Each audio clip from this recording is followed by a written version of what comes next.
Bonsoir à tous. Ça y est, la session de printemps de travail des évêques de France est terminée. Nous allons donc faire un dernier point avec le porte-parole de l'épiscopat. Monseigneur Potvin, bonsoir. Bonsoir.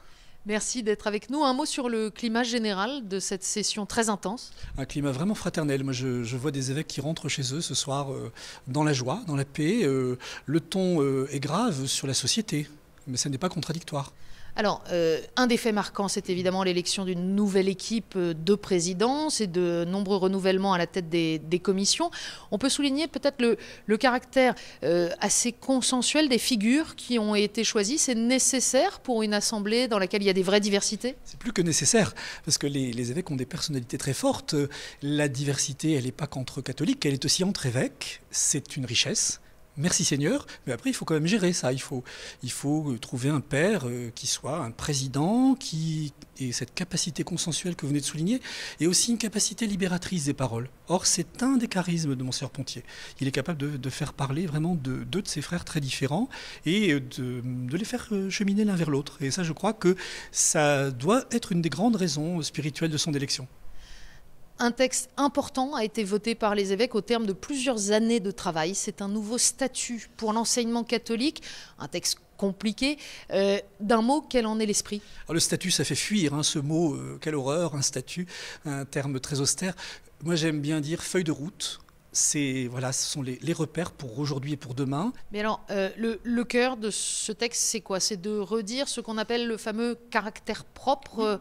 Oui, ça rejoint le caractère propre, ça resitue la mission de l'évêque, parce que tout de même, il y avait peut-être eu dans les textes antérieurs un peu une sorte de trop grande discrétion de l'évêque, une modestie peut-être excessive à se nommer. Après tout, c'est bien l'évêque qui est pasteur aussi de l'éducation et qui veut l'enseignement catholique dans son diocèse. Donc là, moi je dirais, on a libéré aussi cette parole-là, les évêques sont nommés explicitement. Un exemple très concret, vous avez un statut qui dit l'évêque préside le comité diocésain. Voilà, c'est écrit. Et il fallait le dire. Et maintenant qu'on l'a dit, on est très heureux de faire une communauté ensemble et d'encourager surtout. C'est un texte qui se veut d'encouragement. C'est un texte qui est à relier à tout ce que nous réfléchissons par ailleurs quant au lien à la Genèse. Ça ne redit pas tout de l'éducation, évidemment. Ce n'est pas une thèse sur l'éducation, loin s'en faut.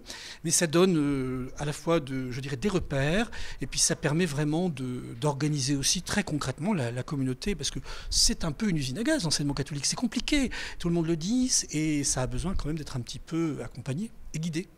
Alors, un mot sur le climat quand même, climat social, économique et politique très tendu dans le pays. Ça a existé dans les échanges entre les évêques, on imagine? Ô combien ils ne sont pas dans une bulle. Ils sont très reliés à la société, évidemment, au peuple dont ils sont les serviteurs.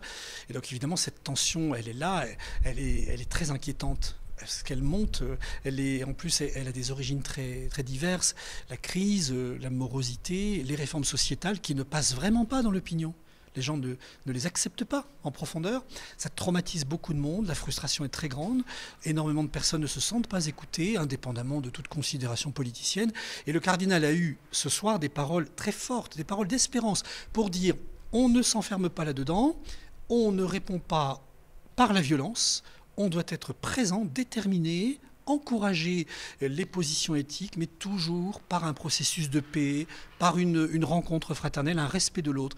Et j'ai beaucoup apprécié que dans son discours d'introduction, ils disent « Ne soyons pas pharisiens ». Ce soir, il dit « Ne soyons pas zélotes ». C'est quand même intéressant comme référence.